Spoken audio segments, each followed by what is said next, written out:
Il a dépensé ses dernières économies sur un calme morceau de terre, croyant le silence pourrait finalement le laisser respirer de nouveau. Un vétéran Navy SEAL usé par des années, il ne parle jamais d'eux, et un Berger allemand entraîné à remarquer ce que les autres manquent. La terre semblait paisible sous le soleil d'été. Mais la paix ne signifie pas vide. Quand son chien soudainement a arrêté de marcher, l'instinct a dit ce que la logique ne pouvait pas. Enterré sous l'herbe et la lumière était quelque chose jamais destiné à être souvenu. Et la plus dure bataille n'était pas souterraine. C'était choisir si rester silencieux ou faire ce qui était juste. Avant nous commençons, dites-nous d'où vous regardez. Et n'oubliez pas d'aimer et vous abonner à K9 Navy SEAL Stories. Miles Kincaid a conduit nord avec les fenêtres baissées, laissant l'air chaud laver à travers la cabine comme une lente. Délibérée respiration. La route se rétrécissait comme elle montait, l'asphalte cédant à du gravier pâle qui craquait doucement sous les pneus. De chaque côté, des bouleaux se tenaient grands et lumineux, leur écorce blanche attrapant le soleil comme de l'os poli. Au-delà d'eux, des pins plus sombres s'élevaient en rang dense, libérant l'odeur aiguë et résineuse de la chaleur estivale. Le ciel au-dessus était incroyablement bleu, large, ouvert et non fardeau. Cela se sentait faux, presque pour un homme comme Miles d'entrer à un endroit comme celui-ci. À 43 ans, Miles se portait avec la densité tranquille de quelqu'un forgé pour l'endurance plutôt que l'affichage. Il était grand, juste au-dessus de 6 pieds, large à travers les épaules, sa posture droite sans raideur. Son visage était anguleux, les lignes autour de sa bouche et de ses yeux fixés profondément, non de l'âge seul, mais d'années à choisir la retenue sur la réaction. Une courte barbe assombrissait sa mâchoire, gardée taillée plus par habitude que par vanité. Sa peau était usée par le soleil, un ton gagné dehors, pas à loisir. Ses yeux gris, bleus, stables et vigilants restaient fixés sur la route devant. Ils avaient appris il y a longtemps à ne pas darder. À côté de lui, sur le côté passager, Vesper s'assit droit, muscles relaxés, mais prêt, yeux ambrés suivant le mouvement des arbres et du ciel avec une attention disciplinée. Le berger allemand avait 6 ans, pleinement mature, son pelage noir et feux courts et denses, construit pour le travail plutôt que le spectacle. Il ne hâtait pas oisivement ou ne pressait pas son nez contre la vitre, comme un animal de compagnie découvrant la nouveauté. Il a évalué, il a écouté, il a mesuré. Miles avait conduit plus loin avec moins de certitude avant. La terre vers laquelle il se dirigeait gisait près d'une chaîne de lacs nordiques. Le genre qui reflétait le ciel si proprement, il était difficile de dire où l'eau finissait et l'air commençait. Il l'avait trouvé par accident, ou ce qui passait pour accident, dans une vie façonnée par des schémas et des répliques. L'annonce avait été brève. Le prix avait été plus bas qu'il n'aurait dû être, trop bas. Les formalités administratives expliquaient pourquoi. Servitude de conservation, restriction de développement, droits miniers réservés. Miles avait lu ces lignes 2 fois au bureau du comté. Le papier sentant faiblement la poussière et la vieille encre. Il a compris ce qu'il signifiait. Il a compris ce qu'il coûtait. Il a signé quand même. Il n'achetait pas la liberté. Il achetait le calme. Quand le camion a finalement roulé jusqu'à un arrêt au bord de la propriété, le moteur tic-tac doucement comme il refroidissait, Miles s'est assis un moment plus longtemps que nécessaire. Devant lui, la terre s'ouvrait doucement, inclinant vers le lac à travers l'herbe haute et des fleurs sauvages éparses. La lumière du soleil s'est déversée à travers la clairière en large. Ininterrompue feuille. Des libellules effleuraient l'air comme des fragments de verre vivant. Ce n'était pas un endroit qui demandait quoi que ce soit. Cela seul le rendait dangereux. Miles est sorti, ses bonnes frappant la terre avec un bruit sourd atténué. Il portait une veste de campagne olive patinée, manches retroussées juste assez pour montrer ses avant-bras. Dessous, une chemise à carreaux rouges et bleu foncé pendait lâche, le tissu adouci par le temps. Son pantalon cargo était vert foncé, usé aux genoux, et ses bottes en cuir marron portaient les marques d'une longue utilisation plutôt que de la négligence. Une montre militaire abîmée reposait lourdement sur son poignet. Un couteau pliant était accroché dans sa poche. Sur son dos, le sac Eberlestock Half Track reposait facilement, ses sangles ajustées avec la précision de quelqu'un qui avait porté du poids sur des kilomètres sans se plaindre. Vesper est sorti du côté opposé, atterrissant légèrement, passant immédiatement en mouvement. Il a avancé en un large arc, nez bas, queue stable, balayant le périmètre avec une économie pratiquée.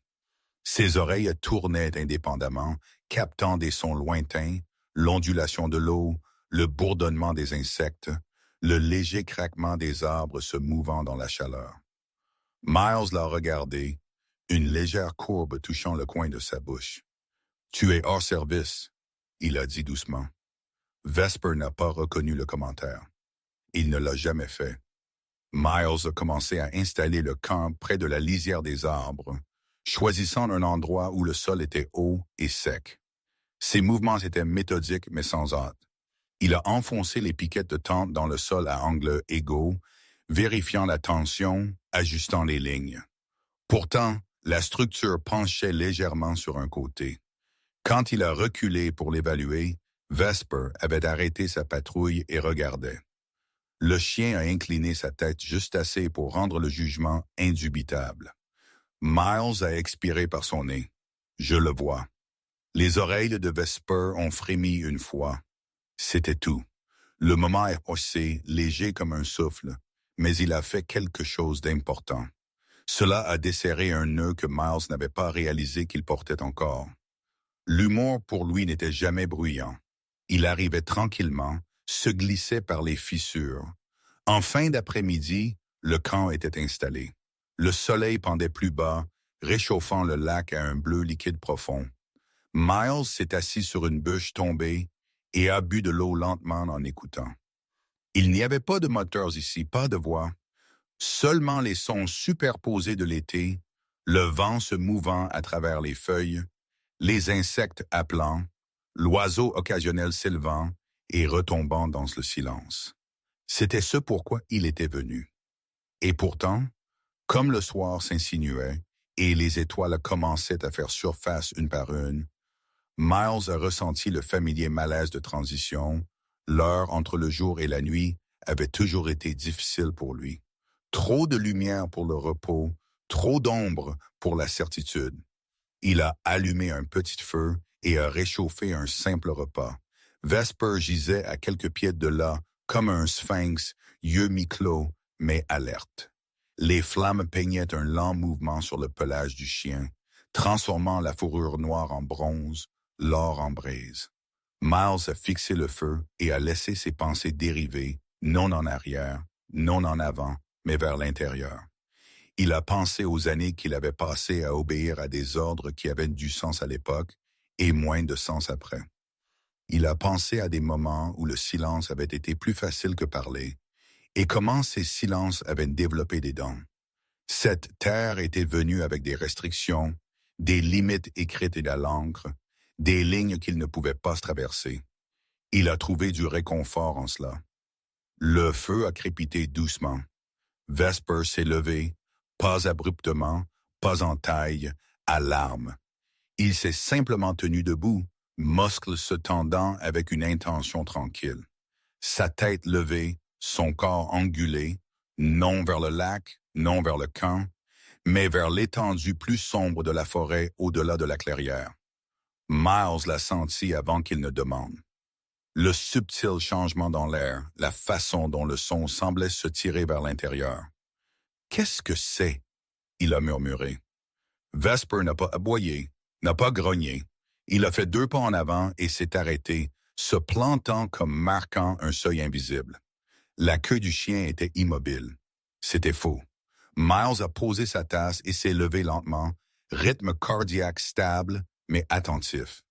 Il a suivi la ligne du regard de Vesper. Il n'y avait rien d'évident là. Pas de mouvement, pas de son qu'il pouvait isoler.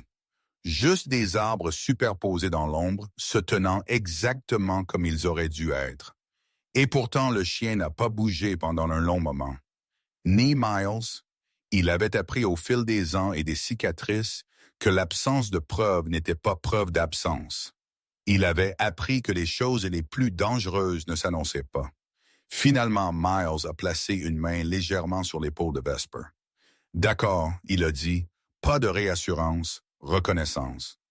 Vesper est resté où il était, yeux fixés, écoutant quelque chose que la Terre avait choisi de ne pas partager. Puis, tout aussi tranquillement que cela avait commencé, la tension s'est apaisée. Vesper a reculé, s'est tourné une fois, et est retourné à sa place près du feu. La forêt a relâché son souffle. Miles est resté là 1 minute de plus, fixant les arbres avant de se rasseoir. Quoi que cela ait été, ce n'avait pas été un avertissement. Cela avait été un rappel. La nuit s'est installée pleinement. Les étoiles se sont épaissies au-dessus, se reflétant faiblement dans le lac au-delà des arbres. Miles s'est allongé contre son sac, la terre ferme sous lui, le ciel vaste au-dessus. Vesper s'est positionné juste à l'extérieur de la lumière du feu, ne dormant pas, ne faisant pas les 100 pas, simplement présent. Miles a fermé ses yeux. Il n'avait pas acheté la paix, il avait acheté une pause. Et comme le feu brûlait bas et la forêt s'enroulait autour de la clairière, Miles a compris quelque chose avec une tranquille clarté. La terre n'était pas vide, elle était retenue. Elle tenait son histoire de la manière dont un homme aguerri tenait le chagrin. Pas bruyamment, pas urgemment, mais avec patience. Pour l'instant, c'était assez. Le matin est arrivé doucement, porté sur l'air chaud et le son de l'eau se mouvant contre la pierre. La lumière du soleil a glissé à travers la clairière en longues bandes dorées, transformant chaque brin d'herbe en quelque chose d'aiguisé et de brillant. Miles Kincaid s'est réveillé avant que les oiseaux aient fini de négocier la journée. L'habitude a fait cela, ainsi qu'un esprit qui ne s'est jamais complètement éteint. Il s'est assis lentement, écoutant. Rien d'urgent ne lui a répondu. Pas de moteur, pas de voix, juste le rythme régulier de l'été. Des feuilles remuant, des insectes s'élevant, le lac respirant quelque chose au-delà des arbres. Pendant un moment, Miles s'est permis de croire qu'hier avait été exactement ce à quoi cela ressemblait. Un homme et son chien arrivant à un endroit tranquille. Rien de plus. Vesper était déjà éveillé. Le berger allemand se tenait à quelques mètres de la tente face à l'est, sa posture équilibrée et alerte. À 6 ans, il avait vieilli en lui-même. Pas de mouvement gaspillé, pas d'énergie agitée. Son pelage noir et feu attrapait la lumière du soleil en ligne nette le long de ses épaules et de son dos. Quand Miles est sorti, Vesper a agité une oreille en reconnaissance, mais ne s'est pas tourné. Miles a suivi son regard, puis a expiré. « D'accord, » il a murmuré. « Travaillons. » Il a enfilé ses bottes et sa veste de campagne, a jeté le sac half-track sur une épaule et a sorti le petit carnet qu'il gardait scellé dans du plastique. Ce n'était pas de l'exploration, c'était de l'orientation. La différence importait. Miles s'est déplacé méthodiquement le long de la ligne de propriété, mesurant des distances, vérifiant l'élévation, marquant des arbres avec du ruban biodégradable. Il a enregistré des coordonnées, noté des changements dans le sol, la pente, le drainage. Ses habitudes avaient autrefois concerné la survie. Maintenant, elles concernaient l'enracinement. Se rappelant que le monde pouvait encore être mesuré, compris, respecté. Vesper a travaillé le périmètre avec lui, mais jamais assez près pour se bousculer. Le chien a parcouru devant, puis en arrière, gardant toujours Miles en vue. Son nez a tracé des chemins invisibles à travers l'air, captant des histoires que Miles ne pouvait pas lire. Le soleil a grimpé plus haut. La chaleur a pressé doucement contre le dos de Miles. La sueur s'est accumulée sous son col, mais il l'a accueillie. La chaleur était honnête. La chaleur ne prétendait pas être autre chose. Ils ont atteint le bord d'une prairie où l'herbe sauvage cédait la place à une légère élévation parsemée de pierres. Miles a ralenti, balayant le sol. La terre ici semblait ordinaire. Trop ordinaire. Pas de traces, pas de tiges cassées, pas de perturbations évidentes. Vesper a fait un pas en avant. Puis il s'est arrêté. Pas brusquement, pas raidement.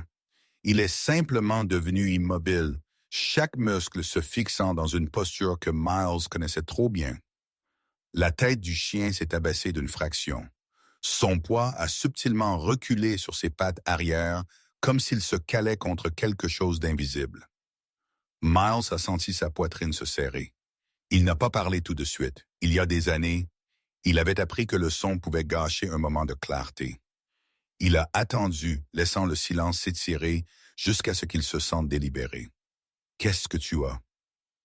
Il a demandé doucement. Vesper ne l'a pas regardé.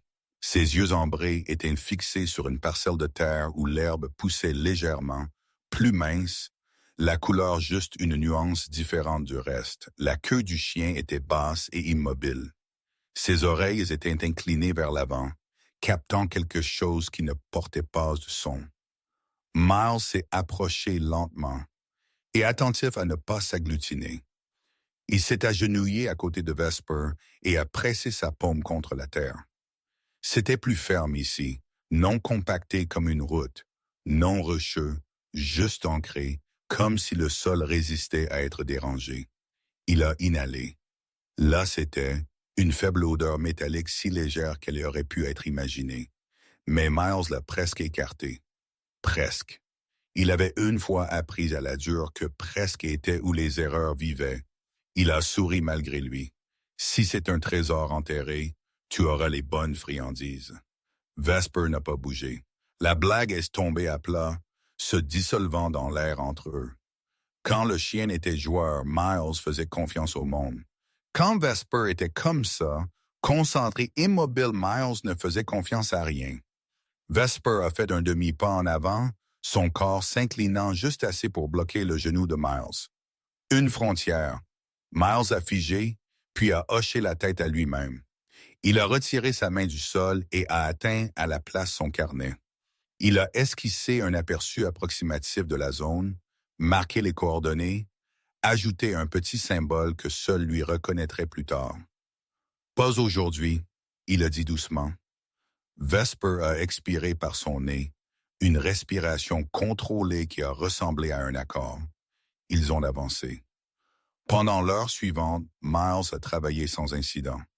Mais son attention continuait à revenir, non à la peur, à la curiosité, le genre qui ne demandait pas de réponse, mais respectait le fait que les questions avaient parfois besoin de temps. Quand le soleil a atteint son point le plus haut, Miles a décidé de se diriger vers la ville pour des fournitures et des informations. Pine Haven se trouvait à seulement 15 minutes, un endroit assez petit pour se sentir personnel, assez vieux pour avoir appris la valeur de la mémoire. Le trajet était court. La ville s'est annoncée tranquillement, une seule rue principale, un restaurant avec une enseigne délavée par le soleil, une quincaillerie qui sentait le bois et l'huile.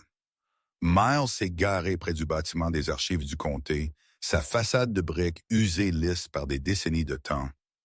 À l'intérieur, l'air était frais et sentait faiblement le papier. June Ellery a levé les yeux de derrière le comptoir comme Miles est entré.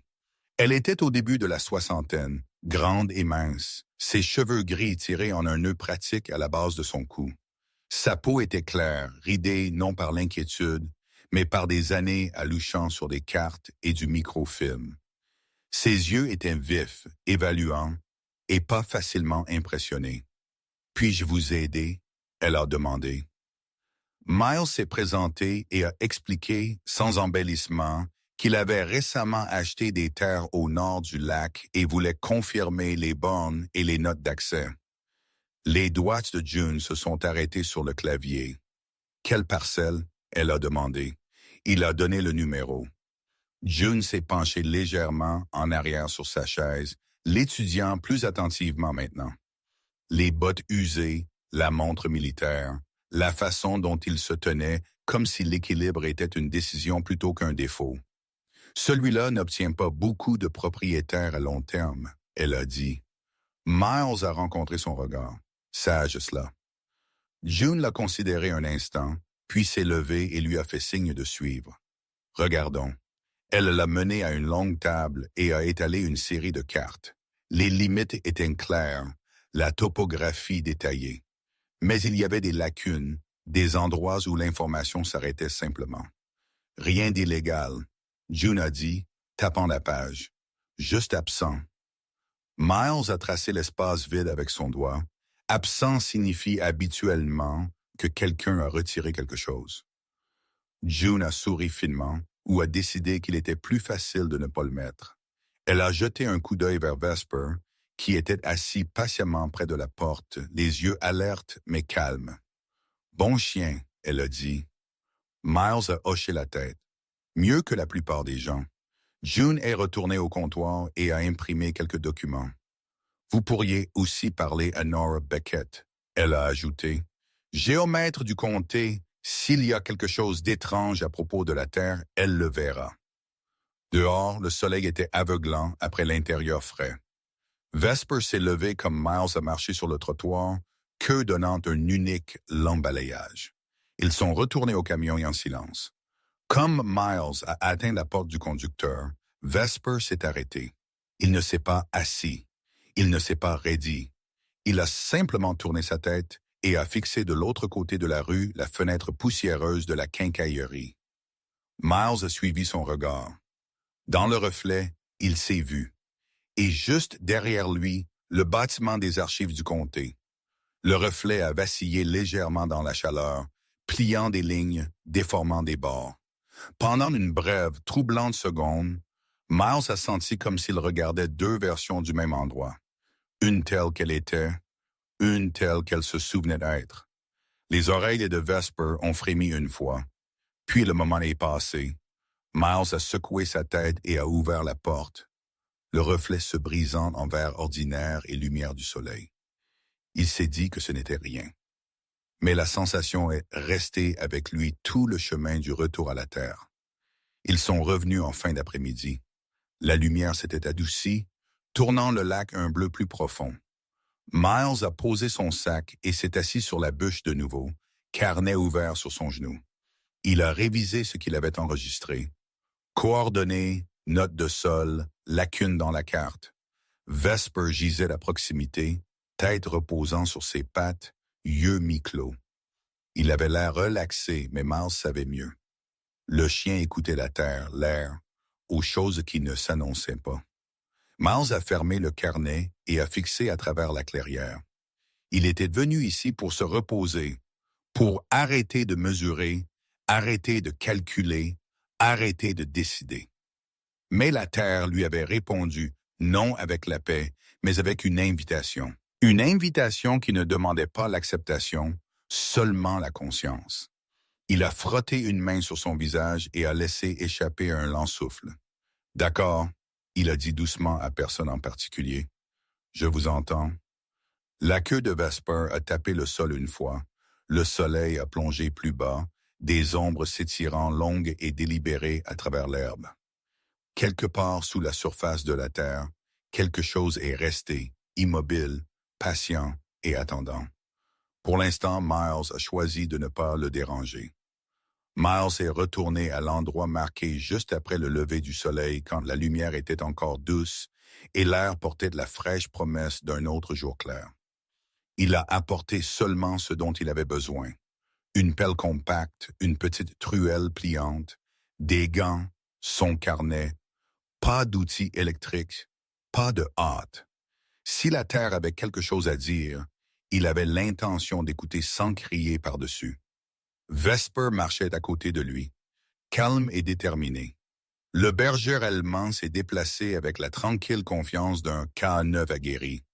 Tête basse, épaules roulant doucement, oreilles s'ajustant à chaque changement de son. À 6 ans, son corps était mince et fort, le noir et feu de son pelage attrapant des taches de lumière du soleil comme il passait à travers des fougères et de jeunes pins. Il ne s'est pas précipité en avant. Il n'a pas traîné derrière. Il est resté assez près pour intervenir, assez loin pour observer. Ils ont atteint l'endroit que Miles avait marqué la veille. L'herbe semblait inchangée. La rosée s'accrochait encore au brun, scintillante comme du verre brisé. Un œil occasionnel n'aurait rien vu de mal ici. Miles savait mieux que de faire confiance aux yeux occasionnels. Il s'est agenouillé et a balayé la couche supérieure de mousse avec sa main gantée. La terre en dessous était fraîche et humide, sentant le fer et les racines. Il a travaillé lentement, soigneusement, soulevant seulement ce que le sol permettait. Quand le bord est apparu, c'était indubitable. Acier, droit, froid, inflexible, un rail. Miles s'est arrêté, sa respiration peu profonde, mais contrôlée. Il a dégagé un peu plus, juste assez pour confirmer ce qu'il voyait. Le métal s'est étendu au-delà de la section exposée, disparaissant de nouveau dans le sol comme s'il n'avait jamais été destiné à être trouvé. Une ligne de rail n'est pas apparue par accident. Les rails exigeaient planification, travail, botte. Ils coupaient à travers la terre plutôt que de s'y adapter. Celui-ci a fait exactement cela, courant droit, indifférent à la pente ou à la lisière des arbres. Vesper s'est approché, le nez planant à quelques centimètres au-dessus du métal exposé. Il ne l'a pas touché. Il a inhalé une fois, puis s'est tourné et a commencé à avancer, suivant la ligne avec une précision infaillible. Miles s'est levé et a suivi. Ils ont marché à travers un corridor de verre qui se sentait de plus en plus délibéré. Les fougères ont cédé la place à des broussailles basses. Les pins se sont éclaircis, leurs racines se tordant au-dessus du sol comme des phalanges. Le sol sous les pieds est devenu plus ferme, mieux drainé. Quiconque avait posé ce rail avait su où le mettre. La forêt, pour toute sa beauté, se sentait mise en scène. Quand la structure est apparue, Miles s'est arrêté net. Un wagon de chemin de fer était assis devant eux, niché sous un simple auvent en bois. Les poutres étaient patinées, mais saines. Le toit était incliné juste assez pour évacuer la pluie. La mousse rampait le long des bords, adoucissant les lignes, mélangeant la structure à son environnement. D'en haut, de loin, cela ressemblerait à rien de plus qu'une ombre parmi les arbres. Le wagon de chemin de fer lui-même était étroit et vieux, ses côtés métalliques ternis à un gris plat qui reflétait la lumière estivale sans brillance. Il reposait carrément sur les rails, aligné avec une précision qui suggérait qu'il n'avait pas bougé depuis le jour de son arrivée. Il n'y avait aucun sentiment d'abandon ici. Miles s'est approché lentement, cherchant des signes de perturbation. Il n'y avait pas de traces fraîches, pas de branches cassées, pas d'empreintes évidentes au-delà des leurs. La forêt n'offrait rien. Il a atteint la poignée de porte. Elle lui a résisté. Pas gelée, pas rouillée solidement, juste assez raide pour lui rappeler que le temps avait passé. Miles a pris une petite bouteille d'huile de sa poche et a appliqué une goutte prudente. Il a attendu, puis a tourné la poignée de nouveau, ajoutant une pression constante. La charnière a gémi doucement, un son comme une vieille articulation se réveillant du sommeil. À l'intérieur, l'air était immobile mais pas vicié. Il sentait faiblement le métal et la vieille huile. La lumière filtrait à travers une étroite fenêtre près du plafond, illuminant un intérieur compact arrangé avec une efficacité disciplinée. Un poêle en fonte était assis dans un coin, son tuyau scellé proprement à travers le toit. Une étroite table était boulonnée au sol, sa surface marquée de cicatrices qui parlaient de mesure, de tri, d'enregistrement. Ce n'était pas un refuge, c'était un espace de travail. Miles a remarqué les détails immédiatement. Une seule vis plus neuve que les autres, son métal plus brillant. Un chiffon raide d'huile séchée glissé sous la table. De faibles empreintes de main le long de l'encadrement de la porte où quelqu'un s'était calé à plusieurs reprises au fil du temps. Entretien, oui, mais minimal. Juste assez pour maintenir les choses fonctionnelles. Juste assez pour assurer que le wagon de chemin de fer restait ce qu'il était censé être. Sur le mur, une petite étiquette métallique a attrapé la lumière. Le lettrage était usé mais lisible. Surveillance. Ne pas déranger. Miles a expiré lentement. Vesper est entré puis s'est arrêté. Le chien n'a pas exploré. Il n'a pas reniflé les coins ou encerclé l'espace. Il s'est assis juste à l'intérieur du seuil, son corps aligné avec l'encadrement de la porte, oreilles en avant, yeux fixés sur Miles plutôt que la pièce, une frontière. Miles l'a senti s'installer dans sa poitrine, lourd et indubitable. Il a scanné l'intérieur une fois de plus, gravant les dimensions et les emplacements dans sa mémoire. Il n'a pas touché le poêle. Il n'a pas ouvert de tiroir. Il a mesuré des angles avec ses yeux et est ressorti à la lumière du soleil. Il a fermé la porte doucement. Ils ont encerclé la structure, Miles, comptant les pas, notant l'épaisseur des poutres, la façon dont l'auvent s'étendait juste assez loin pour protéger le wagon de chemin de fer de la pluie directe et de la neige. Cela avait été conçu par quelqu'un qui comprenait la dissimulation, quelqu'un qui savait comment laisser la nature faire le reste du travail. Miles a sorti son carnet et a esquissé rapidement des lignes angle-orientation. Il a marqué la position du rail par rapport au lac et à la clairière. Il ne l'a pas photographié. Les enregistrements numériques voyageaient. Le papier restait où il était mis. Vesper est resté immobile, regardant. Après un temps, Miles s'est redressé et a reculé, augmentant la distance entre lui et le wagon de chemin de fer. Il a senti la faible attraction de la curiosité, aiguë et insistante. Il a aussi senti autre chose. Retenu façonné par l'expérience plutôt que la peur. Ce n'est pas à nous, il a murmuré. La queue de Vesper a fait un unique mouvement lent. Ils ont quitté la clairière comme ils l'avaient trouvée, attentifs à ne pas déranger la mousse ou l'herbe. La forêt s'est refermée derrière eux, avalant les lignes droites avec une facilité pratiquée. Ils avaient parcouru peut-être 50 yards quand Vesper s'est arrêté de nouveau. Cette fois, le chien a tourné sa tête brusquement, oreille s'inclinant vers une dépression peu profonde près du coin arrière du wagon de chemin de fer. Quelque chose que Miles avait manqué. Le sol là-bas s'est légèrement affaissé, l'herbe plus courte comme si elle avait été pressée à plusieurs reprises au fil des ans. Miles a suivi le regard de Vesper et a ressenti un frisson qui n'avait rien à voir avec la température. La dépression était trop régulière, trop propre. Il a fait un pas de plus, puis s'est arrêté. Vesper ne l'a pas bloqué. Il ne s'est pas assis. Il a simplement regardé en arrière une fois, son expression illisible, mais intentionnelle, puis a retourné son attention au sol. Miles a compris le message assez clairement. Il y avait plus ici. Et quoi que ce fût, cela s'étendait au-delà de ce qui pouvait être vu. Il a marqué l'endroit dans son carnet sans s'approcher davantage et s'est détourné, son pouls stable mais alerte. Certains seuils ne s'annonçaient pas avec des portes. La marche de retour au camp était calme. Le soleil a grimpé plus haut, la forêt s'éclaircissant comme si rien d'inhabituel n'avait été révélé.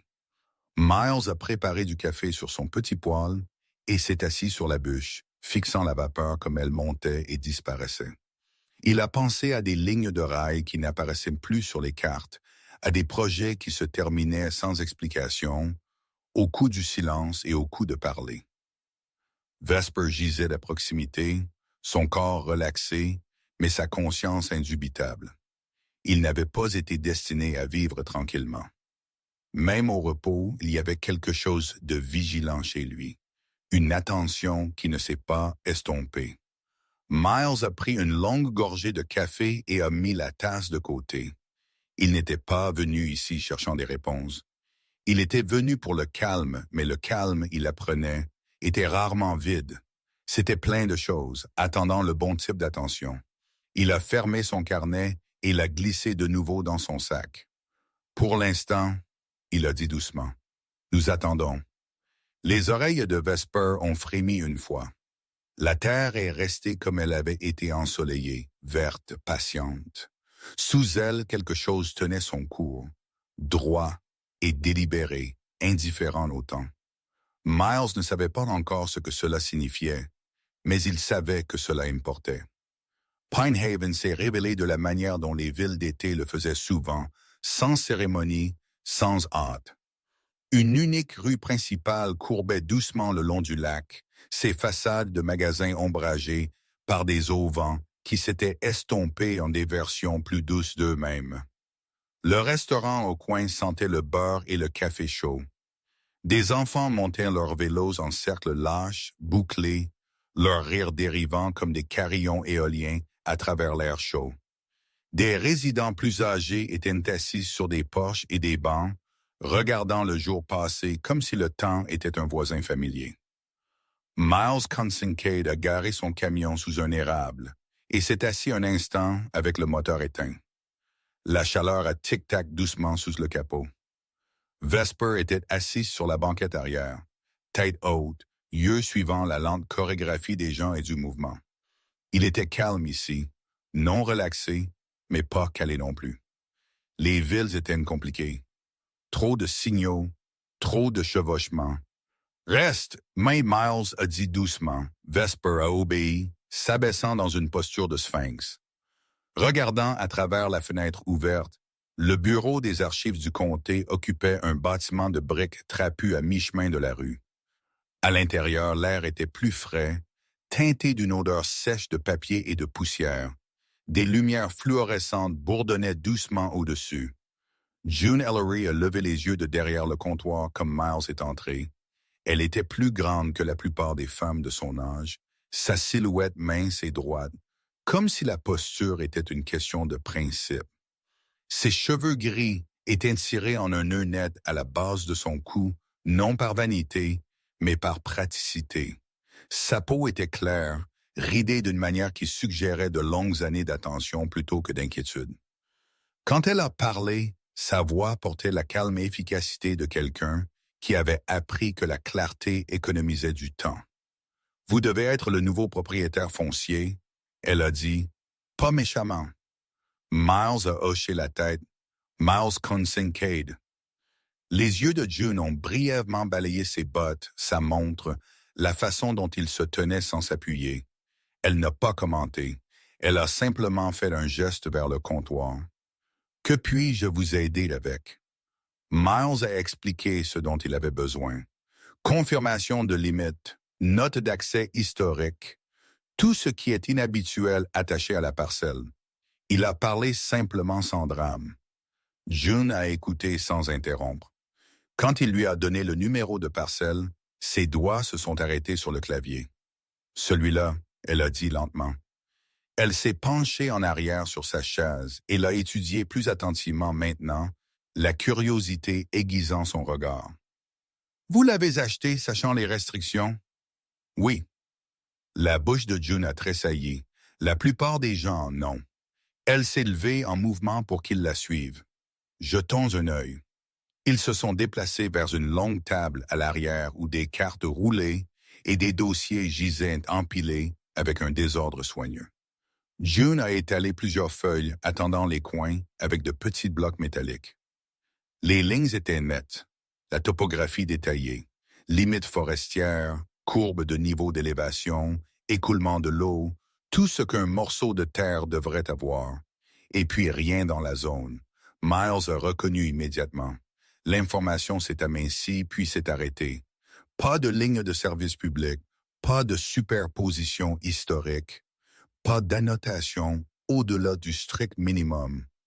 June a tapé l'espace vide avec un doigt. Cette partie a toujours été calme. Miles a tracé le bord avec son articulation. Calme comment? Pas illégal, elle a dit. Juste absent. Absent signifie habituellement que quelqu'un a retiré quelque chose. Miles a répondu. Les yeux de June ont rencontré les siens où elle a décidé qu'il était plus facile de ne pas le mettre. Elle a croisé ses bras lâchement, considérant « Vous devriez parler à Nora Beckett, géomètre du comté. S'il y a quelque chose d'étrange à propos de la Terre, c'est elle qui le remarque. » Comme si appelée par son nom, la porte s'est ouverte et une femme est entrée, portant une carte roulée sous un bras. Nora Beckett était dans la fin de la quarantaine, taille moyenne avec une corpulence compacte et athlétique qui parlait de travail sur le terrain plutôt que d'heures de bureau. Ses cheveux, blond foncé avec une mèche argentée, étaient tirés en une queue de cheval basse.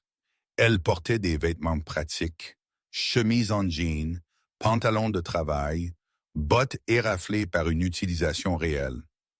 Ses yeux étaient vifs et curieux, toujours mesurants. June a fait un geste. Nora, voici Miles Consancade. Il possède la parcelle nord. Nora a levé un sourcil. Celui-là? Miles a hoché la tête de nouveau, sentant un schéma se former. Nora a déroulé sa carte et s'est penchée sur la table. Les limites sont solides, elle a dit. Pas de dispute, mais les superpositions ne correspondent pas au terrain. Il y a des endroits où la Terre se comporte comme si elle se souvenait de quelque chose que les registres ne font pas. Comme quoi, Miles a demandé, schémas de drainage qui n'ont pas de sens, compaction du sol en ligne droite. Elle a levé les yeux. La nature ne fait pas droit très souvent. Miles a senti le clic silencieux d'alignement dans sa poitrine. Avant qu'il ne puisse répondre, la cloche au-dessus de la porte a tinté. Cal Harrove est entré en traînant les pieds, essuyant ses mains sur un sac en chiffon qui avait été blanc autrefois. Il était bien dans ses 70 ans, légèrement voûté, avec un visage patiné par des décennies de graisse et de soleil. Sa barbe était mince et jaunie, sa casquette tachée d'huile. Ses yeux, cependant, étaient vifs, alertes d'une manière qui suggérait qu'il manquait très peu. « June, » il a dit, « tu as ce joint que j'ai commandé? » June a hoché la tête vers une étagère, juste où il est toujours. Cal a remarqué Miles et a hoché la tête poliment. Nouveau visage. Miles a rendu le hochement de tête. Juste acheté de la terre au nord du lac. La main de Cal a figé à mi-essuyage. « Parcelle nord? » il a demandé. Miles l'a regardé attentivement. « C'est juste. » La bouche de Cal s'est serrée. Il a jeté un coup d'œil à June, puis de nouveau à Miles. « J'ai travaillé les lignes de rail quand j'étais plus jeune. » Il a dit cet terme. « Des choses sont passées par là qui ne sont pas toujours reparties. » « Comme quoi? » Miles a demandé. Cal a haussé les épaules, un geste lourdané. « Équipement en acier, des gens qui ne sont pas restés? » Il a fait une pause. Un été, le lac sentait faux. Des poissons métalliques sont morts, puis cela s'est arrêté et les gens ont appris à ne pas demander. Le silence s'est installé sur la pièce, épais, mais pas hostile. June a éclairci sa gorge. Le ranger Matteo Ruiz pourrait vouloir entendre parler de cela. Elle a dit, il suivait les préoccupations environnementales autour du bassin versant. Comme sur un signal, la porte s'est ouverte de nouveau. Le ranger Matteo Ruiz est entré, la lumière du soleil encadrant sa silhouette. Il était dans la fin de la trentaine, grand et mince avec des cheveux foncés coupés courts et une barbe soigneusement taillée. Son uniforme était propre mais usé. Sa posture était relaxée d'une manière qui venait de la compétence plutôt que de l'aisance. Ses yeux étaient instables, pensifs. « Après-midi, » il a dit. « Tout va bien? » June a fait un geste entre eux, parlant terre. Le regard de Matteo s'est posé sur Miles, évaluant. « Si quelqu'un commence à offrir d'acheter votre propriété rapidement, » il a dit, « cela signifie généralement qu'ils savent quelque chose que vous ne savez pas. » Miles a hoché la tête lentement. C'était quand l'homme au sourire poli est entré. Graham Weller s'est déplacé comme quelqu'un habitué à être accueilli. Il était au début de la quarantaine, grand, bien soigné, ses cheveux foncés peignés proprement en arrière. Son costume était assez léger pour l'été, ses chaussures impeccables. Son sourire était pratiqué, mais non insincère, juste assez distant pour garder l'émotion à distance. « Après-midi, » Graham a dit, tendant d'une main. Graham Weller, consultant en développement. Miles a serré sa main. La prise était ferme mais brève. « Je n'ai pas pu m'empêcher d'entendre. » Graham a continué en douceur. « Je représente un groupe intéressé par une croissance responsable dans la région, développement durable, axé sur la communauté. » Ses yeux ont brièvement balayé les cartes sur la table. « Nous avons acquis des terres près du lac, » il a dit. « Je serais heureux de faire une offre. » Miles l'a étudié. Les mots prudents, l'enthousiasme contrôlé, la façon dont son regard s'attardait sur les espaces vides de la carte, plutôt que sur les détaillés. « Je ne vends pas. » Miles a dit. Graham a souri imperturbable. Pas aujourd'hui, il a convenu, mais les opportunités ont une façon de mûrir. Il a hoché la tête poliment à la pièce et est ressorti, la lumière du soleil l'avalant entier. Miles est retourné à son camion quelques minutes plus tard. Vesper s'est levé immédiatement, queue basse, oreilles en avant. Il n'a pas aboyé. Il n'a pas grogné. Comme Graham Weller passait sur le trottoir, les yeux de Vesper se sont fixés sur lui. Le corps du chien s'est raidi. Pas en alarme, mais en reconnaissance, son regard a suivi Graham jusqu'à ce que l'homme disparaisse au coin. Miles a senti un frisson le traverser, aigu et précis. Doucement, il a murmuré. Vesper s'est assis, mais ses yeux sont restés fixés sur la rue vide longtemps après que Graham soit parti. Ils ont conduit de nouveau vers la terre en silence. Le soleil a plongé plus bas, réchauffant le lac à un bleu bruni. Miles s'est gré au bord de la clairière et est sorti, respirant l'odeur de pain et d'eau. La terre semblait inchangée, paisible, indifférente, mais elle ne se sentait plus vide. Miles a posé son sac et a ouvert son carnet, révisant ce qu'il avait appris. Restriction, lacune, avertissement, intérêt. Il a fermé le carnet et a regardé Vesper. « Nous n'avons pas fini d'écouter, » il a dit. La queue de Vesper a tapé le sol une fois. La forêt est restée immobile, retenant son souffle. Miles a choisi le milieu de la journée pour revenir. Le soleil se tenait haut et sans ambiguïté, versant de la lumière dans la forêt jusqu'à ce que même les ombres aient l'air honnêtes. Il l'a fait exprès. L'obscurité avait une façon d'inventer de l'urgence là où aucune n'était nécessaire. S'il allait traverser un seuil, il le ferait les yeux ouverts et sa respiration régulière. Il a approché le wagon de chemin de fer le long du même chemin prudent, bottes atterrissant où la mousse était déjà mince, mains libres, épaules lâches. L'auvent en bois a craqué faiblement alors qu'une brise se déplaçait à travers la clairière, mais la structure elle-même n'a pas bougé. Il avait été construit pour rester. Vesper a marché à son côté, assez près pour que Miles puisse sentir la chaleur du chien à travers le tissu de sa veste de campagne. L'allure du berger allemand était douce, économique. À 6 ans, Vesper se portait comme un vétéran. Pas de mouvement gaspillé, pas de curiosité inutile. Ses oreilles ont pivoté comme ils approchaient de la porte, captant les sons subtils du bois et du métal répondant à la chaleur. Miles a atteint la poignée. Elle lui a résisté de nouveau, non obstinément, mais avec la ferme patience de quelque chose qui avait appris à ne pas céder rapidement. Il a appliqué une seule goutte d'huile, a attendu et a tourné la poignée avec une pression contrôlée. La charnière a gémi bas, délibérée, comme une vieille articulation acceptant de bouger. La porte a balancé vers l'intérieur. La lumière s'est déversée à travers l'intérieur, révélant un espace qui était plus petit qu'il n'y paraissait de l'extérieur et bien plus délibéré que n'importe quel abri n'avait le droit d'être. L'air à l'intérieur était frais et sec, portant la faible odeur de métal, d'huile et de vieille fumée. Longtemps dissipé mais non oublié. Miles est entré. Le wagon de chemin de fer était arrangé avec une efficacité disciplinée. Un poêle en fonte occupait un coin, son tuyau ajusté proprement à travers une ouverture scellée dans le toit. Une étroite table était boulonnée directement au sol, sa surface marquée par des rainures peu profondes et des rayures qui suivaient des motifs, mesurant, alignant, enregistrant. Des étagères tapissaient un mur, chacune tenant des outils arrangés par taille et fonction, des tasses en étain, une bouilloire, de petits récipients étiquetés d'une main qui favorisaient la clarté sur la fioriture. Il n'y avait pas d'effet personnel, pas de photographie, pas de livres, pas de vêtements supplémentaires, aucun signe que quiconque avait jamais eu l'intention d'être confortable ici. Ce n'était pas un endroit pour se reposer. C'était un endroit pour travailler. Miles s'est déplacé lentement, les yeux traçant la géométrie de l'espace.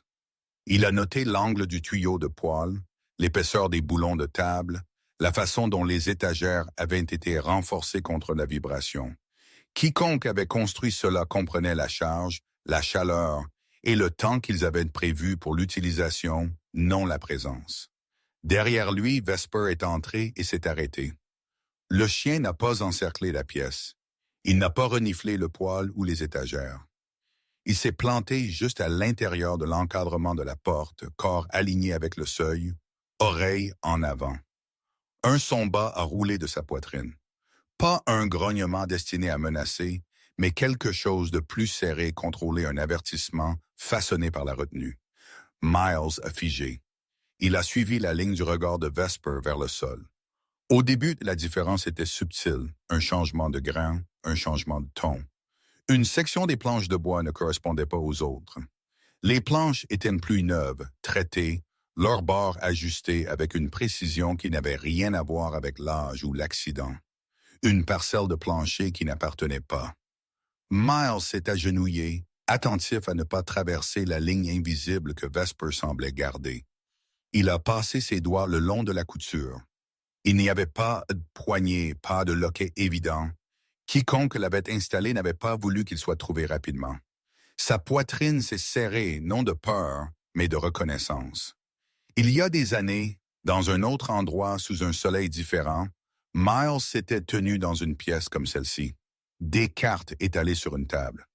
Détails écartés comme mineurs parce qu'il y avait une pression pour bouger, pour finir, pour obéir à l'élan d'un plan déjà en mouvement. Il avait remarqué quelque chose alors, une divergence, une pause dans son ventre, et choisi de garder le silence.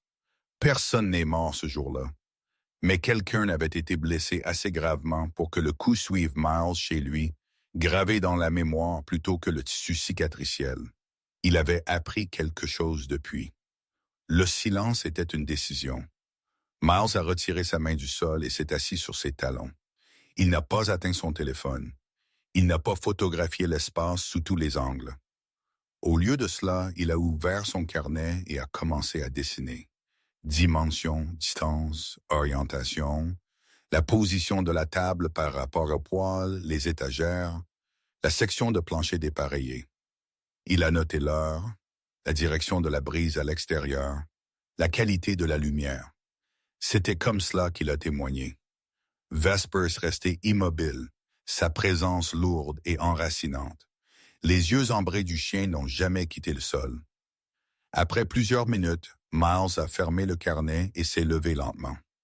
Il a jeté un dernier coup d'œil autour du wagon de chemin de fer, gravant la pièce dans sa mémoire, puis a reculé dans la lumière du soleil. Il a fermé la porte doucement. La charnière s'est installée sans plainte. Dehors, la clairière semblait plus lumineuse, plus bruyante, comme si la forêt tenait à lui rappeler où il se tenait. Des oiseaux appelaient, des insectes bourdonnaient. L'auvent au-dessus a craqué doucement. Miles s'est appuyé contre l'une des poutres de support en bois et a expiré. Son pouls était stable, mais ses pensées ne l'étaient pas. Le wagon de chemin de fer n'avait pas été abandonné. Il avait été maintenu. Pas amoureusement, pas confortablement, juste assez pour rester utile. Utile pourquoi? Il a résisté à l'envie de spéculer. La spéculation a rempli les lacunes de bruit. Il avait besoin de calme. Vesper est sorti à côté de lui et a secoué une fois, dispersant la poussière et quelques aiguilles de pain égarées. La posture du chien s'est légèrement adoucie, mais son attention n'a pas dérivé. Il était assis face au wagon de chemin de fer, dos droit, yeux calmes, mais inflexibles. Un siècle. Miles a jeté un coup d'œil à sa montre, puis au soleil. Il avait le temps. Il avait toujours le temps. Le danger venait de prétendre qu'il ne l'avait pas. Il a fait ses bagages et est retourné au camp, portant le poids de ce qu'il avait vu sans le laisser le déformer. Il a préparé du café, l'a bu lentement et a attendu que ses pensées s'installent dans quelque chose d'ordonné. Comme l'après-midi avançait, Miles est retourné à la clairière, non pour entrer de nouveau dans le wagon de chemin de fer, mais pour observer. Vesper a avancé devant lui, s'arrêtant à plusieurs pieds de l'auvent. La tête du chien s'est légèrement inclinée, oreilles s'ajustant, non vers la porte du wagon, mais vers le sol à côté. Miles a suivi son regard. Là, à moitié caché par l'herbe et l'ombre, se trouvait une subtile dépression dans la terre. Pas un trou, pas une tranchée, juste une légère inclinaison peu profonde, trop uniforme pour être naturelle. Ses bords adoucis par le temps plutôt que l'érosion. Miles s'est accroupi et l'a étudié de loin. Il ne l'a pas touché. Il n'est pas entré dedans. La forme suggérait la répétition. Poids appliqué encore et encore au fil des ans. Quoi que gît sous le wagon de chemin de fer n'avait pas été la seule chose là-bas. La réalisation s'est installée tranquillement, comme une pierre placée dans sa poche. En fin d'après-midi, la lumière s'était déplacée, s'inclinant à travers les arbres à un angle plus bas. Miles est retourné au wagon de chemin de fer une dernière fois et a parcouru sa longueur lentement, comptant les pas, mesurant l'espacement. Il a tracé la ligne des rails sous l'auvent et a noté à quel point ils restaient parfaitement alignés. Ligne droite. Ils n'ont pas erré. Ils ne se sont pas adaptés. Ils ont coupé. Miles a remplacé la mousse qu'il avait dérangée plus tôt, la pressant de nouveau en place avec soin. Il a effacé ses propres empreintes où il le pouvait. La forêt avait été assez généreuse pour révéler quelque chose. Il rendrait la pareille en laissant aussi peu de lui-même derrière que possible. Au camp, il a scellé son carnet dans sa pochette en plastique et l'a rangé profondément dans son sac. Il n'a pas dormi immédiatement quand la nuit est venue. Au lieu de cela, il s'est assis dos contre un arbre et a regardé les étoiles apparaître une par une. Vesper gisait à ses pieds, tête reposant contre la botte de Miles. La respiration du chien était lente, régulière. Il ne gardait pas. Il ancrait. Miles a fixé dans l'obscurité et a laissé le souvenir du wagon de chemin de fer se rejouer, non comme une menace, mais comme une question. Il était venu ici pour disparaître dans le calme. Mais le calme, il apprenait, ne signifiait pas l'absence. Cela signifiait le confinement. Cela signifiait des choses maintenues en place par l'intention plutôt que la négligence.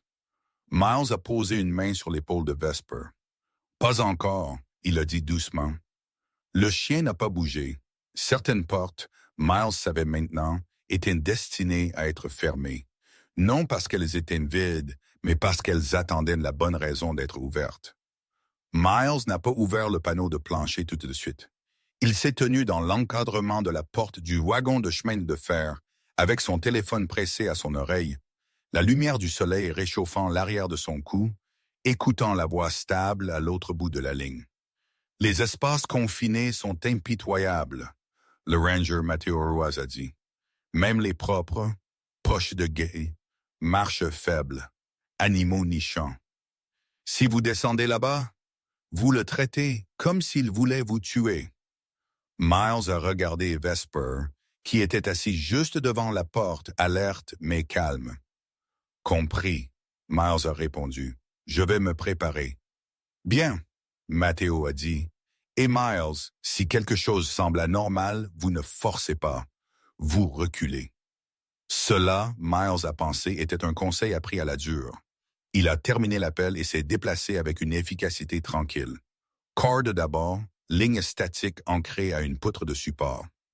Il avait déjà testé la charge. 2 lumières, une primaire, une de secours, pile fraîche, un simple masque filtrant, non pour l'héroïsme, juste une assurance. Gants, carnet scellé dans du plastique. Ce n'était plus de la curiosité. C'était de la responsabilité. Miles s'est agenouillé et a placé les 2 mains sur le panneau de plancher dépareillé. Il a soulevé lentement, contrôlant le poids pour qu'il ne se referme pas brutalement. Le panneau s'est levé plus en douceur que prévu, plus lourd qu'il n'y paraissait, révélant une ouverture carrée coupée avec une précision professionnelle. Un escalier descendait dans l'obscurité. Marche en béton, bord net. Un étroit canal de drainage courait le long d'un côté, teinté faiblement de résidus minéraux. Les murs étaient scellés avec un revêtement résistant à l'humidité, encore intact. Un conduit électrique épousait le béton, fils coupé proprement et capuchonné, non déchiré. Cet espace n'avait pas été abandonné dans la panique. Il avait été fermé délibérément. Miles a testé la première marche avec sa botte. Solide. Il a accroché la corde à son harnais et a commencé sa descente, comptant chaque pas sous son souffle. L'air en dessous était frais et sec, pourtant une faible odeur de béton et de vieux métal. Pas d'eau stagnante, pas de pourriture. Au fond, l'espace s'est ouvert plus largement qu'il n'avait prévu. Des poutres en acier supportaient le plafond. Des unités d'étagères tapissaient un mur, boulonné directement au sol. Des caisses métalliques étaient assises en rangées nettes, chacune étiquetée en pochoir fané. Un bureau se tenait près du centre, sa surface usée lisse où des mains avaient reposé encore et encore. Ce n'était pas du stockage, c'était de l'infrastructure. Miles a balayé la pièce avec sa lumière, méthodique contrôlée. Il a ouvert une caisse et a figé. À l'intérieur se trouvaient des récipients scellés, chacun soigneusement emballé. Les étiquettes étaient encore lisibles. Échantillon lac à août 2009. Une autre caisse tenait des cartes roulées, bords adoucis par une utilisation répétée. Il en a déroulé une soigneusement, Yaham Highway. Un rivage familier est apparu, marqué de zones ombragées rayonnant vers l'extérieur comme des contusions. Modélisation de panache, cartographie de la contamination. Miles a expiré lentement. Le son fort dans la pièce calme. Sur le mur du fond, une plaque métallique a attrapé le faisceau de sa lampe de poche. Station de surveillance environnementale. Le mot s'est installé en lui avec un poids qu'il n'a pas accueilli. Cet endroit n'avait pas été construit pour cacher quelque chose qui s'était passé une fois. Il avait été construit pour surveiller quelque chose au fil du temps. Miles a documenté ce qu'il pouvait sans déranger quoi que ce soit. Il a noté des étiquettes, des positions, des dates. Il a résisté à l'envie de spéculer. La spéculation pouvait attendre. Les faits ne le pouvaient pas. Il est remonté, a scellé le panneau de plancher et a fermé la porte du wagon de chemin de fer avec un soin délibéré. Dehors, le soleil de l'après-midi semblait presque intrusif. Vesper s'est levé immédiatement, se déplaçant aux côtés de Miles, yeux cherchant son visage. « Je sais », Miles a murmuré. « Je l'ai vu aussi. » Ils se sont éloignés du wagon de chemin de fer, l'esprit de Miles passant déjà de l'observation à l'obligation. Ils étaient à mi-chemin du retour au camp quand le vent a changé. La tête de Vesper s'est levée d'un coup, oreille rigide, son corps tendu. Pas de piqueur, pas d'alarme, mais d'urgence. Sans attendre un ordre, le chien a commencé à courir, coupant à gauche vers le rivage du lac. Vesper, Miles a appelé, déjà en mouvement. Le chien a sprinté en avant, se faufilant à travers les broussailles avec une vitesse explosive. Miles a suivi, bottes martelant la terre, cœur stable malgré le changement soudain. Il a fait confiance à cet instinct plus qu'à n'importe quelle carte. Ils ont éclaté à travers les arbres jusqu'au bord du lac. Un garçon se tenait jusqu'aux genoux dans la boue près de la ligne d'eau, figé, yeux écarquillés de panique. Il n'aurait pas pu avoir plus de 8 ou 9 ans. Mince, bronzé, ses cheveux blonds collés à son front avec la sueur. Chaque mouvement le tirait plus profondément dans le sol mou. Vesper l'a atteint le premier. Le berger allemand s'est planté entre le garçon et la boue plus profonde. Posture large et inflexible. Il a aboyé, pas frénétique, pas agressif, mais aigu et rythmique. Un signal. Le garçon l'a fixé. Souffle se coupant. « C'est bon », Miles a dit, arrivant quelques secondes plus tard. « Ne bougez pas. » Miles a évalué le sol rapidement. La boue était trompeuse, ferme, semblant au-dessus, affamée en dessous. Il a enroulé sa corde autour d'un arbre voisin et s'est rapproché, bas et lent. Vesper n'a pas bougé. Il a tenu sa position, yeux fixés sur le garçon, corps bloquant le pire du danger. Quand Miles l'a atteint, le chien s'est déplacé juste assez pour laisser passer la corde, puis a repris sa position. Miles a attaché la corde autour de la tête du garçon. « Penchez-vous en arrière », il a instruit doucement. « Laissez-moi faire le travail. Avec une pression constante, Miles a tiré. La boue a relâché sa prise à contre-cœur, mais elle a relâché. Le garçon a trébuché en avant, s'effondrant contre la poitrine de Miles, tremblant mais indemne. Quelques instants plus tard, des voix frénétiques ont fait écho du sanglois. Une femme a couru vers eux, essoufflée, ses cheveux foncés tirés en une queue de cheval désordonnée, son visage pâle de peur. Elle n'aurait pas pu avoir beaucoup plus de 30 ans, grande et mince, ses mouvements vifs de panique à peine maîtrisés. « Ethan !» elle a crié. Le garçon s'est tourné. « Maman !» Elle les a atteints et est tombée à genoux, tirant son fils dans ses bras. Ses mains tremblaient comme elle le tenait, des larmes coulant le long de ses joues réchauffées par le soleil. « J'ai tourné le dos pendant 1 minute, » elle a chuchoté. « 1 minute. »« Vous avez tout fait bien, » Miles a dit doucement. « Il va bien. » La femme l'a regardé, le voyant vraiment maintenant. Les bottes usées, les yeux calmes, le chien se tenant comme une statue à côté d'eux. « Merci, » elle a dit, voix se brisant. « Vous deux. » Vesper a fait un pas en avant et a léché la main boueuse du garçon une fois, puis s'est assis. Devoir accompli. Comme ils attendaient l'arrivée du mari de la femme, le garçon a pointé vers les arbres. « Ton chien n'a pas aboyé contre moi, » il a dit doucement. Il est juste resté là, comme s'il savait. Miles a senti quelque chose se serrer dans sa poitrine. Vesper l'a regardé en arrière alors, yeux ambrés stables, illisibles. Certains instincts, Miles savait, ne sentaient pas seulement le danger. Ils le reconnaissaient. Après que la famille soit partie, la gratitude traînant derrière eux comme un sillage, Miles s'est tenu au bord de l'eau pendant un long moment. Le lac a scintillé dans la lumière de l'après-midi, beau et trompeusement calme. Les échantillons souterrains, les cartes, la fuite étroite du garçon, ce n'était plus un décompte privé. De retour au camp, Miles a nettoyé son équipement et s'est assis avec son téléphone dans sa main. Il a fait défiler jusqu'à un nom qu'il n'avait pas utilisé depuis des années. Ben Strode. Ben avait été sa liaison une fois, calme, méthodique, allergique au drame. Un homme qui comprenait la chaîne de possession et pourquoi cela importait. L'appel s'est connecté à la 3e sonnerie. Miles, Ben a dit, surpris, enfilant sa voix. « Je ne m'attendais pas à avoir de tes nouvelles. »« J'ai trouvé quelque chose, » Miles a répondu, « et quelqu'un a failli être blessé à cause de cela. » Il y a eu une pause. « Alors vous avez fait la bonne chose en appelant, » Ben a dit. Miles a fixé les arbres, Vesper gisant à proximité, tête sur ses pattes, yeux ouverts. « J'ai une documentation, » Miles a continué. « Nom daté, emplacement enregistré.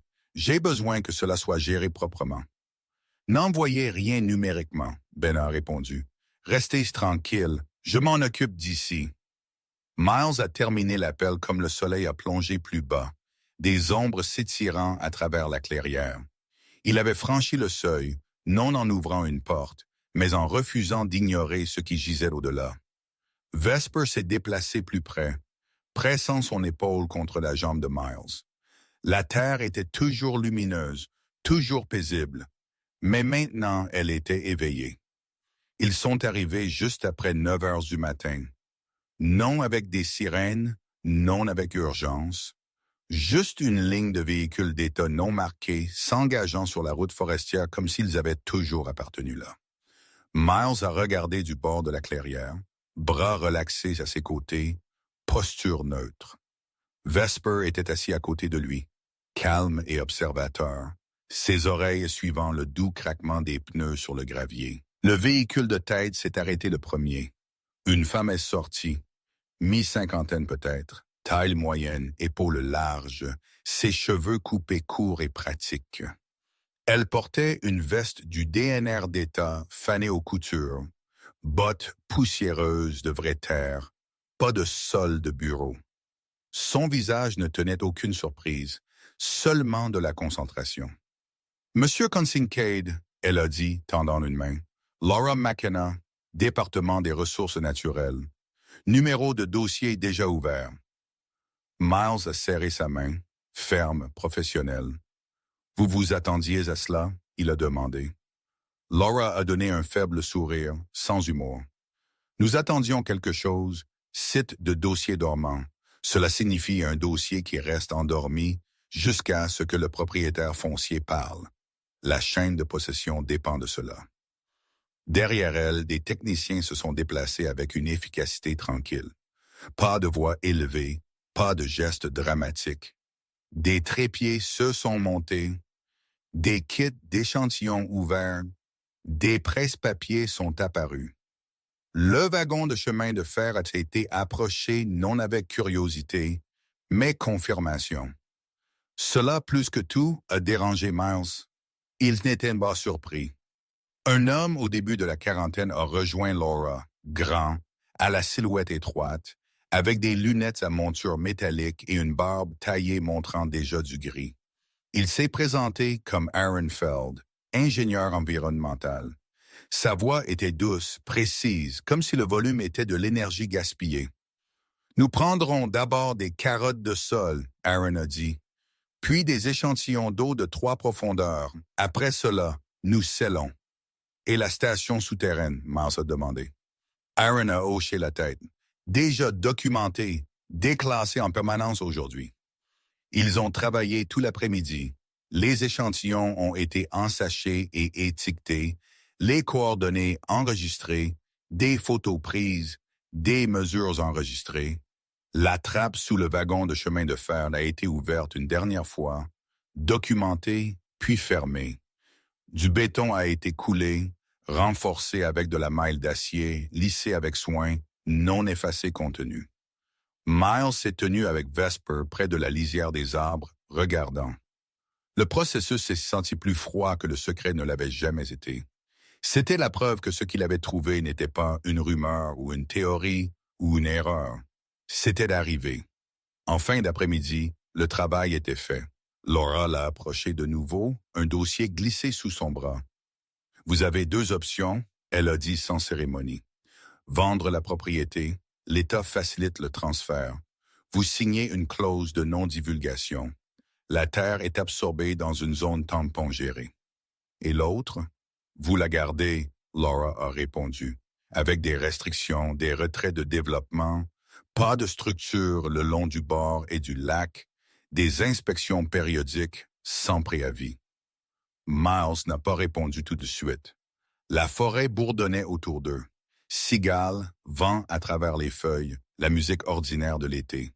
Avant qu'il ne puisse parler, un autre véhicule est arrivé. Graham Weller est sorti comme sur un signal. Même costume propre, même sourire mesuré. Des lunettes de soleil cette fois, qu'il a retirées comme il s'approchait, yeux vifs de calcul. « Miles, » il a dit chaleureusement, « j'ai entendu que les choses étaient compliquées. » Miles n'a rien dit. « Je suis prêt à faire une offre généreuse. » Graham a continué. « Bien au-dessus du prix du marché en espèces.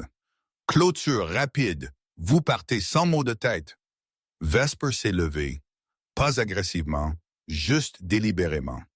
Il s'est positionné légèrement devant Miles, corps angulé. Pas bloquant, pas défiant, présent. Les yeux de Graham ont balayé le chien, puis de nouveau Miles. Son sourire s'est resserré. Laura a éclairci sa gorge. « Cette conversation a lieu avec nous présents, Monsieur Weller. » Graham a ri légèrement. « Bien sûr. » Miles a regardé de Graham au dossier dans les mains de Laura. Le silence a pressé. Pas vide, mais expectant. Il a pensé à la pièce souterraine aux garçons près du lac, aux années où il avait porté un appel non fait comme un poids qui ne s'était jamais vraiment installé. « Je garde la terre », Miles a dit. Graham a cligné des yeux une fois. « Vous êtes sûr? » « Oui. » Laura a hoché la tête. « Alors vous acceptez les conditions. » Miles a pris le dossier. « Je fais. » Graham a expiré par son nez, une déception polie gravée soigneusement sur son visage. « Si vous changez d'avis, je ne le ferai pas, » Miles a dit. Graham l'a étudié un instant de plus, puis a souri de nouveau. « Bien, profitez de votre paix. » Il est parti sans un autre mot. Les véhicules d'Anner ont suivi peu après, la clairière revenant elle-même pièce par pièce. Une seule chose est restée. Une courte section de rail, pas plus de quelques pieds, à moitié enterrée dans le sol près du bord de la clairière, trop petite pour mener nulle part, trop délibérée pour enlever. Laura s'est arrêtée à côté. La Société historique a demandé à préserver le wagon de chemin de fer. Elle a dit « Sécuriser, surveiller, interpréter un jour ». Et le rail, Miles a demandé. Elle a jeté un coup d'œil. Cela peut rester marqué comme débris industriel. Le contexte importe. Elle a hésité, puis a ajouté « Vous avez fait de la bonne chose ». Miles l'a regardé partir. Ce soir-là, après que la forêt soit redevenue calme, Vesper est retourné au rail restant seul. Il s'est couché à côté, alignant son corps le long du métal, menton reposant près de l'acier frais, ne le gardant pas, ne l'évitant pas, juste là. Miles a senti quelque chose se desserrer dans sa poitrine. Pas un soulagement exactement, mais un relâchement. Certains marqueurs n'étaient pas des avertissements, ils étaient des reconnaissances. Le soleil a glissé plus bas, tournant le lac cuivre en rouge. Miles s'est assis sur une bûche tombée, brossant le pelage de Vesper avec des coups lents et pratiqués. De la fourrure lâche a dérivé au gré de la brise. « Tu sais, » Miles a dit, un humour sec en filant sa voix.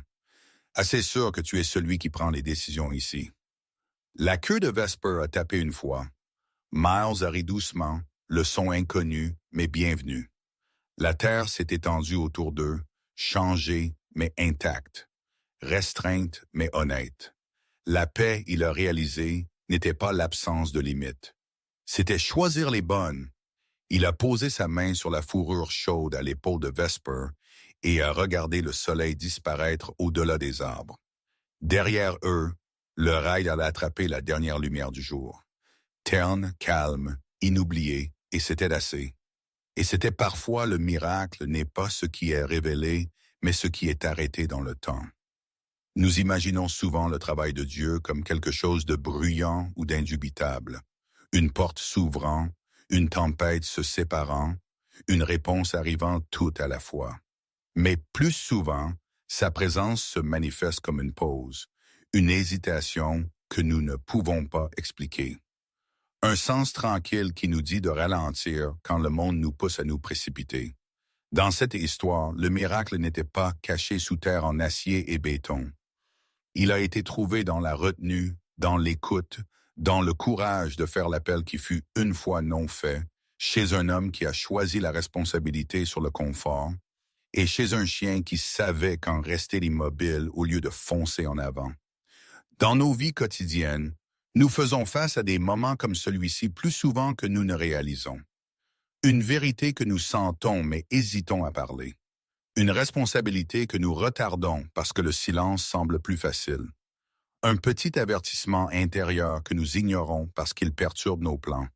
La foi n'est pas toujours à propos d'avancer. Parfois, la foi est à propos de s'arrêter quand quelque chose en nous dit « faites attention ». Si vous regardez ceci tout en portant le poids d'un passé silence, puisse Dieu vous offrir la paix. Si vous faites face à une décision que vous avez reportée, puisse-t-il vous donner de la clarté. Et si la vie se sent accablante ou incertaine, puisse Dieu placer un signe tranquille sur votre chemin et vous donner le courage de le reconnaître. Merci d'avoir passé ce temps avec nous. Si cette histoire a touché votre cœur, s'il vous plaît, partagez-la avec quelqu'un qui pourrait en avoir besoin aujourd'hui. Faites-nous savoir dans les commentaires d'où vous regardiez et de quoi cette histoire vous a rappelé. Et si vous croyez en des histoires qui honorent le courage, la foi et le lien entre humains et chiens, abonnez-vous à cette chaîne afin que nous puissions continuer à marcher sur ce chemin ensemble. Puisse Dieu vous bénir, vous protéger et guider vos pas dans les moments bruyants et les calmes qui